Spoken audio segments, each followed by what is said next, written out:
अभी कांच है इसलिए लोगों को चुभते हैं, जिस दिन आईना बनेंगे उस दिन पूरी दुनिया देखेगी आपको। हमको बुखार चढ़ा था तो माँ ने अपनी रातें जाग के निकाली थी हमारे सर पे गीली पट्टियां करने में। उन्होंने हमेशा एक तरफा प्यार किया। सबको ये बात पता होती है, हमें ये बात पता है कि ये जब औलाद बड़ी होगी ना, ये उनका उतना ख्याल नहीं रखेगी जितना उन्होंने कर दिया।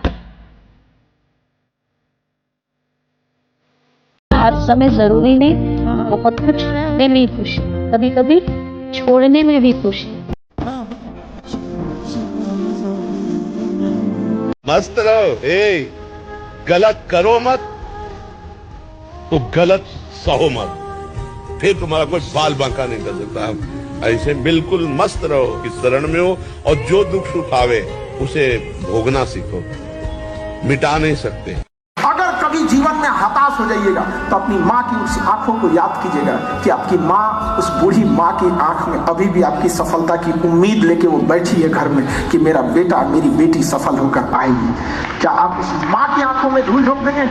क्या आप उस माँ की आंखों का सपना टूटता हुआ छोड़ सकते हैं? तो कायनात देती तो खूब है, पर हम ही हैं जो कम वक्त गिनते वही है जो हासिल हुआ नहीं है। रात को 12 बजे के बाद उसी की याद आती है जो जिंदगी में 12 बजा दिया हो।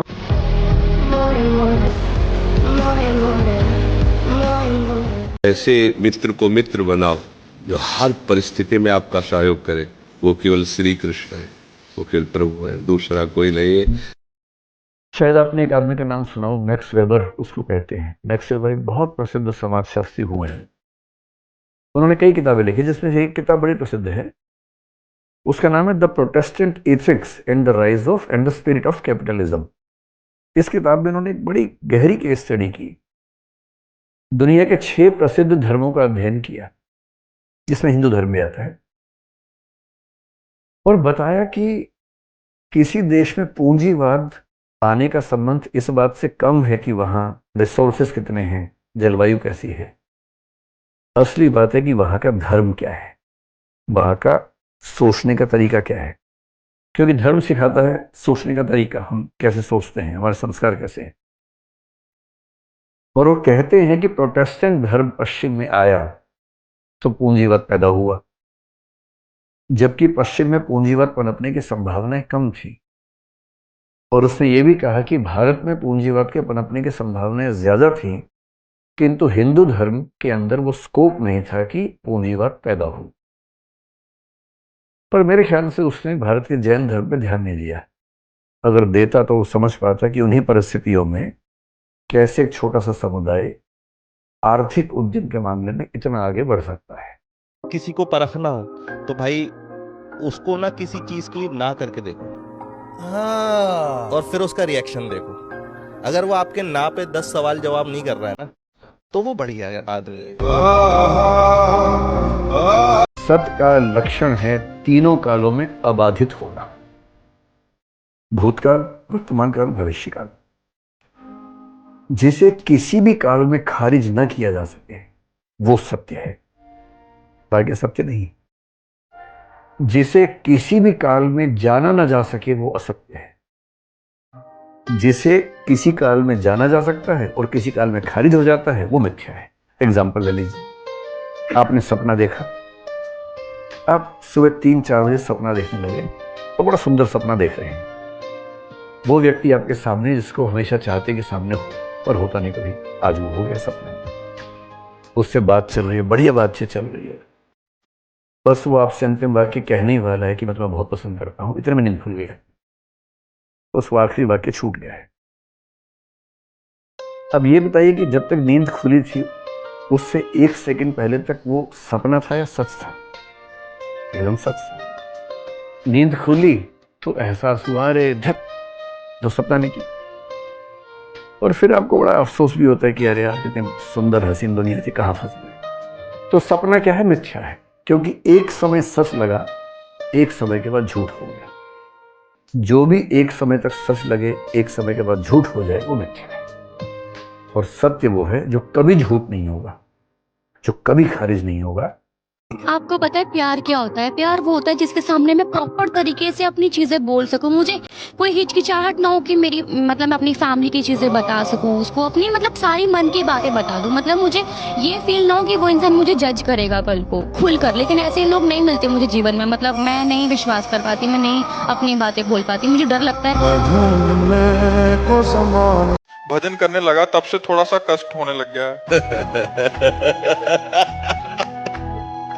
आप ये तो देखो, जब कपड़ा गंदा हो जाता है और उसकी जब धुलाई होती है तो थोड़ा तो चोट सहनी पड़ेगी। अब जन्म जन्मांतरों से हमारा हृदय गंदा रहा, अब जो हम भजन में चल रहे हैं सत्य मार्ग में, तो धुलाई हो रही है। थोड़ा चुप रहो, थोड़ा उसे शांति से सह जाओ, आगे मंगल होगा।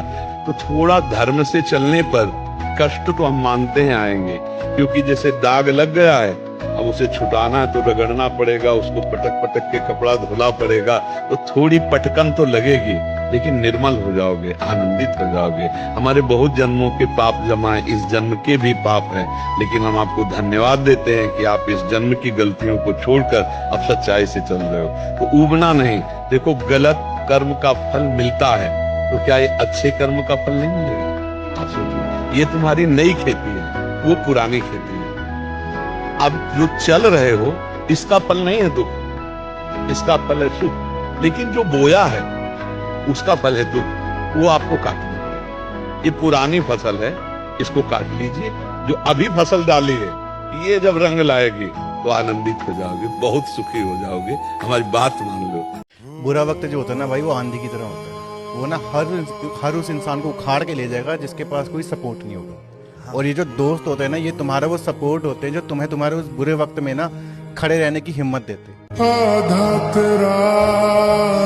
आजकल के लड़के मैं देखती हूँ वो अपने पेरेंट्स से बहुत प्यार करते हैं। मैंने ये चीज देखी, ये बदलाव मैंने देखा। वरना पहले के टाइम के लड़के, जो लड़की कह रही है कि अलग होना है घर से, तो अलग हो जाते थे, बट आजकल नहीं है ये चीज। और ये चीज बहुत प्यारी है। जो लड़का अपने माँ बाप से प्यार कर रहा है, फिर उससे तो मुझे भी प्यार हो जाएगा। कहीं दान पुण्य कुछ मत करो। जब आपको दान पुण्य करने का मन हो, जो आपको पता हो कि हमारी मम्मी ये पाती है, हमारे पिता को ये पसंद आए, बढ़िया बढ़िया बाजार से खरीद के उनको पवा दो, बढ़िया कपड़ा पहनाओ, हाथ जोड़कर बात करो। देखो, अभी जीवन बदल जाएगा। वो उनका हृदय अंदर से आशीर्वाद। और हम आपको बताएं, माता पिता ऐसे होते हैं, अगर थप्पड़ भी मार दोगे, गाली भी दे दोगे, तो भी आशीर्वाद ही देंगे। वो भले ऊपर से गाली दे, अंदर से नहीं चाहेंगे कि तुम्हारा हित हो जाए, कभी नहीं चाहेंगे। इस दुनिया की सबसे बड़ी संपत्ति है आपकी खुद की चेहरे की मुस्कान। अगर वो किसी रीजन से जा रही है तो उस चीज को तुरंत छोड़ दो। तेरे पास हर पल रहूं। हम लोग में क्या है, आज के युवाओं में भाषा थोड़ा सा ध्यान से समझिए। हम 3 साल में बोलना सीख जाते हैं और जिंदगी भर लग जाता है ये सीखने की बोलना क्या है। तो ये भाषा जो होता है ना, 2 मिनट में आपको चौपट कर देगा। यंग जनरेशन में ना फटाफट लड़ाई झगड़ा कर देते हैं। याद रखिएगा, आप किसी से एक बार अगर उतावला होकर बोल देते हैं ना, जिंदगी भर के लिए बंद हो गया रास्ता आप उससे प्रेम से बात करने का। लेकिन अगर आप उससे प्रेम से बात करते हैं ना, पूरा जिंदगी आपके पास है। जब मन तब उतावला हो सकते हैं उसके साथ, जब मन तब। देखिए, अगर देश बचाना है तो शस्त्र उठा लीजिए, और संस्कृति बचानी है तो शास्त्र उठा लीजिए। कौन कहता है पहले प्यार को भुलाया नहीं जा सकता? बस दूसरी वाली मस्त होनी चाहिए। कम बोलना ये बहुत अच्छी बात है।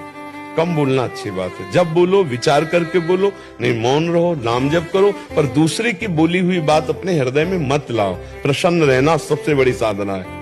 मुस्कुराना, अगर वास्तविक कोई हमें कष्ट दे रहा है तो हमारा कोई कर्म है, उसको पावन कर रहे हैं भगवान। और मस्त रहो, नाम जप करो, और ऐसा समझो कि भगवान की सुरक्षा में हो, कोई तुम्हारा बाल बांका नहीं कर सकता।